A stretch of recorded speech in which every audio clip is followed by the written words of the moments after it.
My name is Andrew Grillos. I guess my hobbies and interests are, since probably the early 90s, I've been a big fly fisherman and fly tyer. And my guiding fly fishing has taken me all over the world, and now I'm an industry-leading fly designer, and running ultramarathons has been a huge part of my life, I guess over the last 7 to 8 years. At age 37, I finished my first 100-mile run, and the stroke was 2 months later.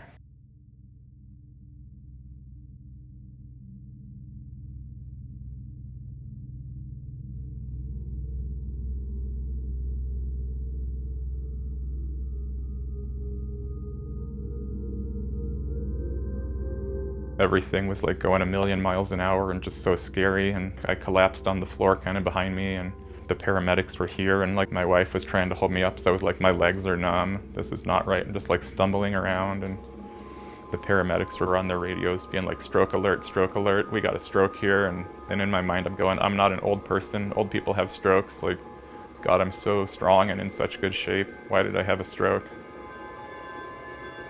The neurologist in Bozeman, he made the call you're going to Utah, this is a big deal, and that was, everything was going a million miles an hour and just so scary.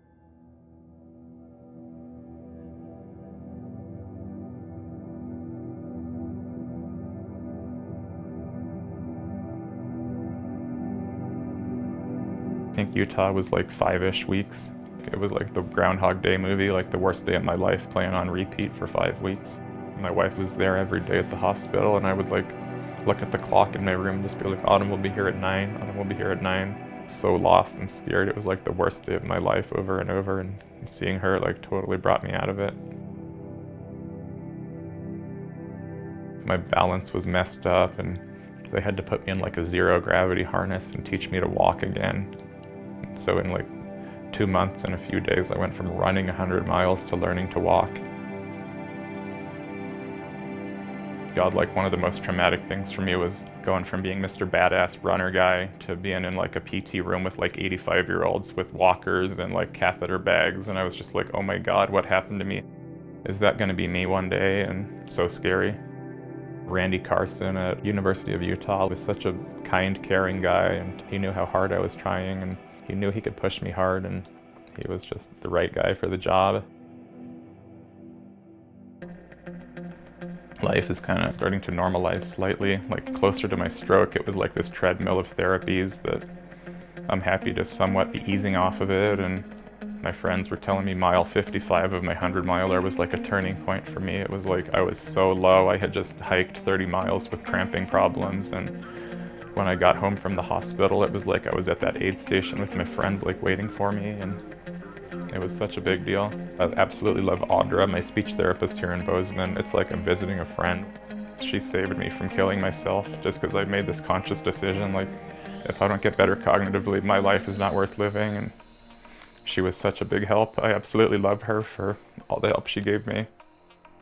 My big driving point at that time was I'm gonna not lose my ability to tie flies, and I would literally watch my YouTube videos and just imagine going through the motions and trying to rebuild those connections. I love these very nuanced steelhead flies because I love fishing for steelhead in the Pacific Northwest. I knew I had set the bar so high previously, and I was just this fly looks like crap, and it's the right colors and size, it's gonna get it done. This fly that I wasn't super happy with at the time hooked a steelhead, which are kind of elusive, and people build them up to this pedestal of oh my God, it's this magical unicorn of a fish, they're so hard to catch. I literally cried my whole way fishing down the run, and was just so breathless to be there with friends that showed up for me to celebrate my 1-year stroke anniversary. Yeah, it was a really special day.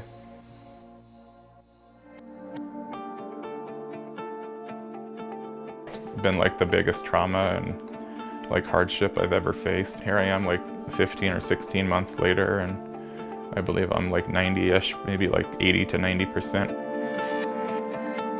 I still work with my speech therapist at Deaconess Hospital, and we're just trying to fine-tune things and my communication skills and just life skills, and I believe I've gotten back to a point where I'm at a job that's satisfying and pays me just enough to get by, and I can go through day-to-day life and communicate just fine. grocery store, Costco is all good. I can talk to the cashier and not be like weird guy, and yeah, I just always want to be normal.